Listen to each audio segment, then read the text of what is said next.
too hard. Hi. So, as you mentioned, I'm Ricardo Méndez. I'm the technical director for Europe at Samsung Next, where we're basically doing venture investments on technology innovation. Some of these go into companies that build and support open source, like SignalWire, but I'm not here to talk about the portfolio companies, actually. What I want to talk about is how to best support open source and how my own experience as an engineer kind of shaped my perspective on the topic. Now, for what it's worth, I suppose that I'm going to be the night's heretic, because I don't think that what we need is more code, actually. The idea of it is great. I'm really curious to see where something like this would lead. I'm fascinated by the concept of DAOs, but frankly, I am a lot more concerned about the issue of software, of open source software sustainability and the lack of incentives, as I mentioned, than by the nominal centralization of the platform. And this is partly because I think that building stuff is easy, or at least is pleasurable, it's entertaining for us as engineers. But actually getting paid to people to pay for this stuff, this is a bit of a chore. So with this in mind, let's dive right in. I'm curious, who here is familiar with Mastodon? What? Mastodon. Okay, not a lot of people, not even gonna bother to ask who has used it. Mastodon is kind of like this peer-to-peer social network a la Twitter based on ActivityPub. And a few years ago, I wrote a short bit on my Mastodon account about basically software supporting open source development. And it was motivated by the fact that I saw that we were moving back from big central services to small servers hosted by seemingly random people all over the place. And I advocated that we should support this, that we should support them. And when I wrote this, I was actually motivated by the rise of services of projects like Mastodon and PixelFed that people were just using to build their own things. And I used to explain to a friend how this thing operated. And I actually closed the post with this, that the plummeting cost of software and service help, but building all these things and the support would be impossible without volunteer labor, and that it behooved us to support the Randos that way. This is, of course, not true only of Mastodon. I mean, the entire internet runs on Randos for all intents and purposes. Now, what do I mean by Randos? And a rando is just a random person. Somebody who just showed up. You have no idea why they're there, you don't necessarily care about who they are or why they're doing things. Now, we're not randos, right? We don't think of each other as randos. We know each other, we know that people have different motivations. Some of us build what we build out of intellectual curiosity. Some do it out of an ideological impulse. But everybody has the reasons for doing things. And what we tend to forget, though, is that the further removed somebody is from the work that we do, the more likely that we are to be perceived as just a random, just somebody out of that. The less connected that they are with what they're building, the more likely that we are just to be abstracted away. And it's really hard to get people to support it when you're just a random. So how do we go about this? And let me tell you a bit about my own experience, because I've actually been on both sides of this situation. As a developer, I've maintained quite a few open source projects over the years. The two most popular were in relatively niche areas, actually. Autonomous agent steering and coherent noise generation. And if you have no idea what either of those things are, don't worry, you probably don't need to know. Those two, the most popular, have between them like 1,200 GitHub stars, about 300 forks. Funny enough, they still get pull requests, even though I haven't maintained them for years. And I actively ran them for about 6 years. I did this with zero funding, and I released, with zero funding, zero direct funding, just running them myself, and I released them under the MIT license. The reason why I picked MIT is because I wanted to keep things simple.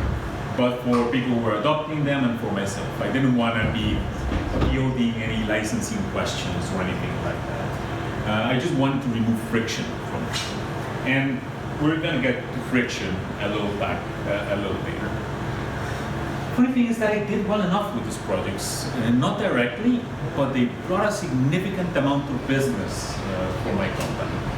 Having said that, running things in this way wasn't scalable or sustainable. It was pretty much just a hobby that happened to pay off. So it's not something that I could necessarily recommend to people.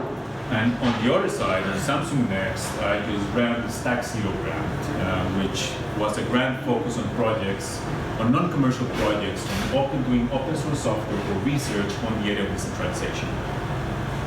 We basically launched in November of 2018, ran a review process for a month something. We announced the grantees in January of this year and started dispersing.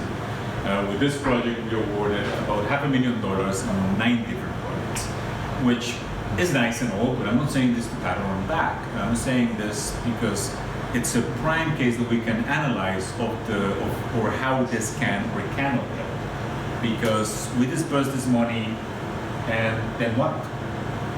Like, suppose that I have the same $500,000 year after year. Suppose that there's some magical money fountain that I just get to continue giving people money. What then, right? Do we fund the same projects that we funded last year, or do we pick new ones? Do we keep the same focus on decentralization as a whole, or do we change it? Do we narrow it or expand it? Do we use the same funding amounts, or do we fund fewer projects so that we can give them more money? And while we're asking all those questions, even on that idealized scenario, what do those projects do? They have no idea if the next year they're still going to get money. They have no idea how much money they're going to get. And which brings us back to the sustainability issue. So grants are unsustainable and grants are unscalable.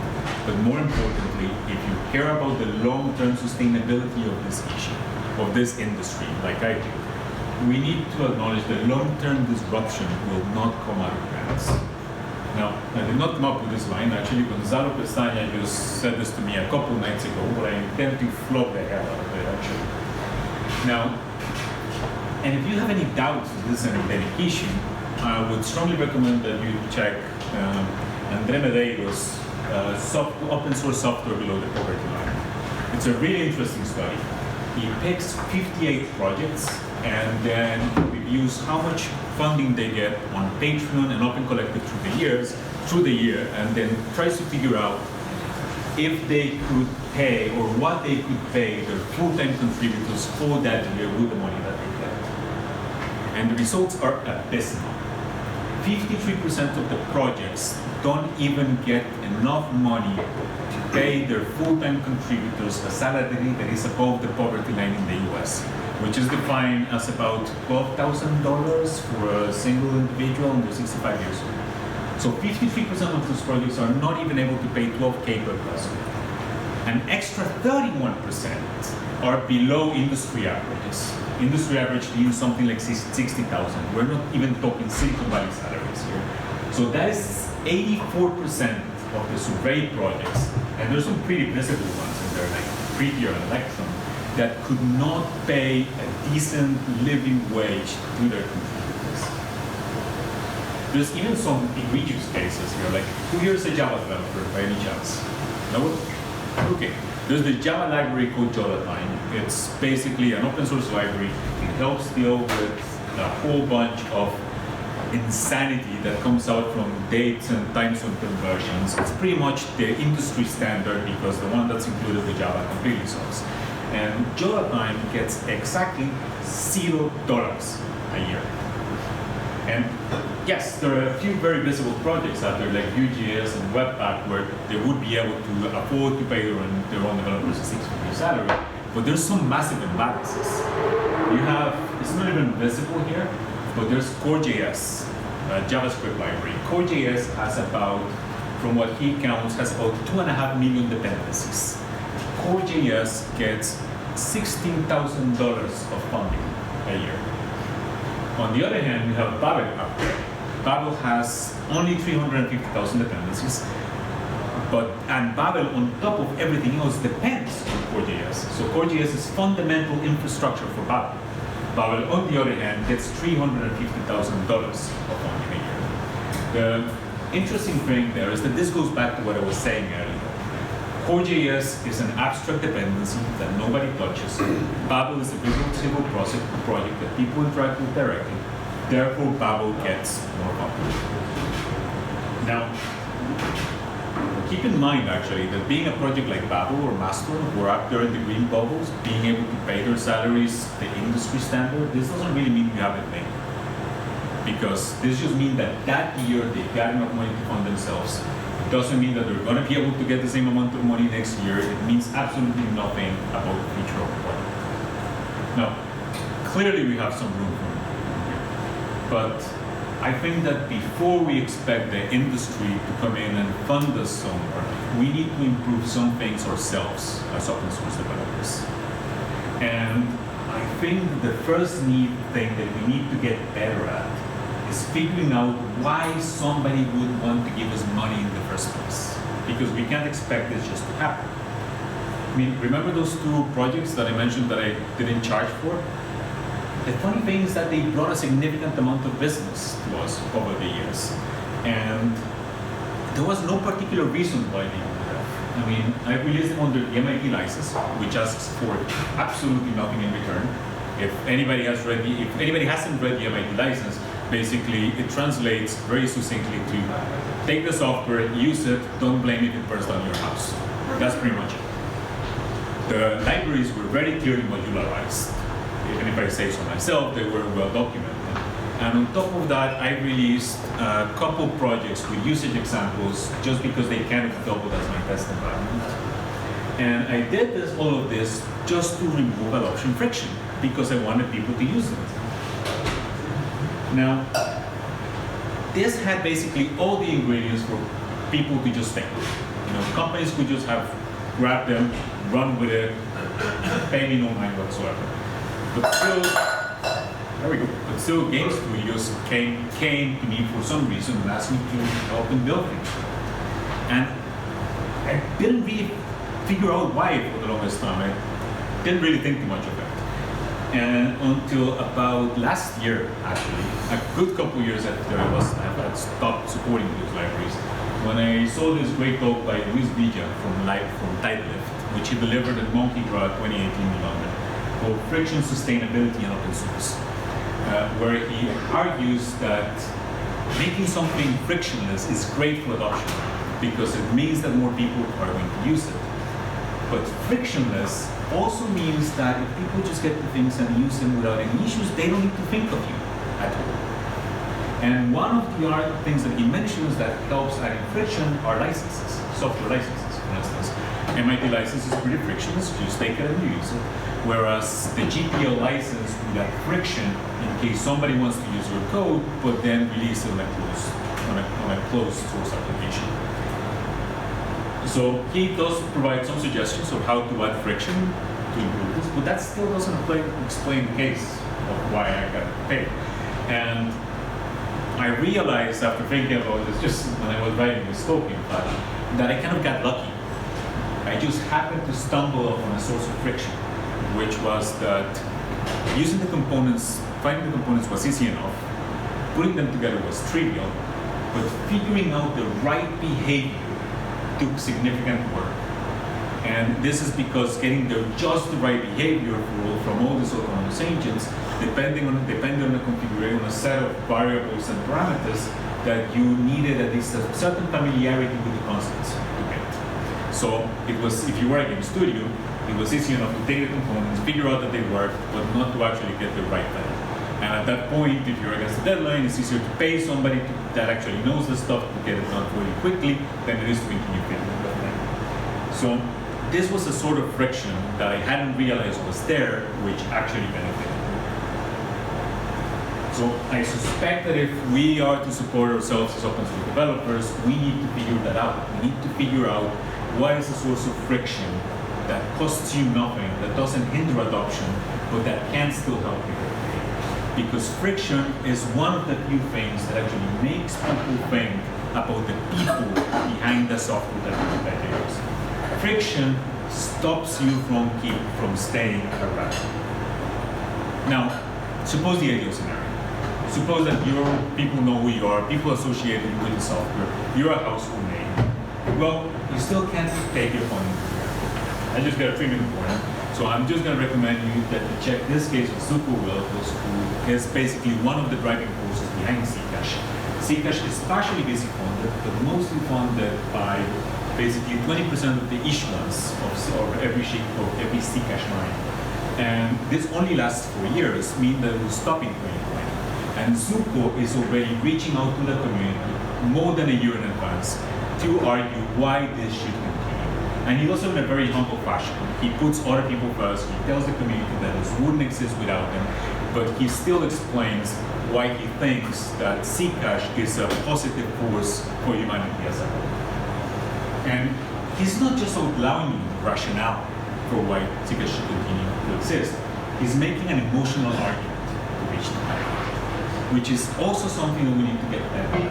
We need to get better at making things matter. And in order to make things matter, we're going to need to sell people an emotional argument. And I know what this sounds.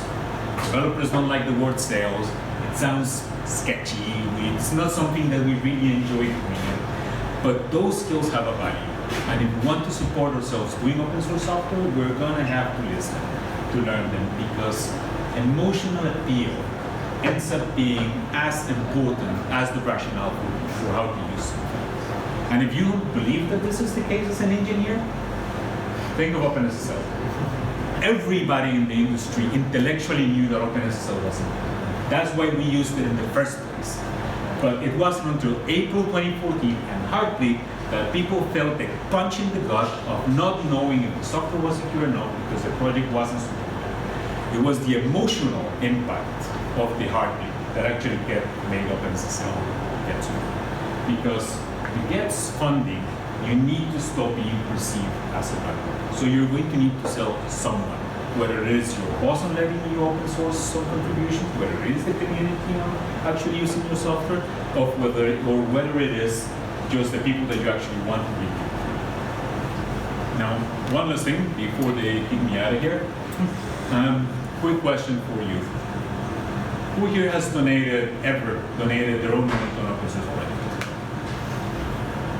Who has done it during this year? Who has done it, who is doing it in an automated and predictable fashion, where the money automatically gets deducted from the account, say via Patreon or something? Something that the open source project can actually predict. Yeah. Because if we want to get other people to support us, then we need to get better at supporting others as well. Thank you.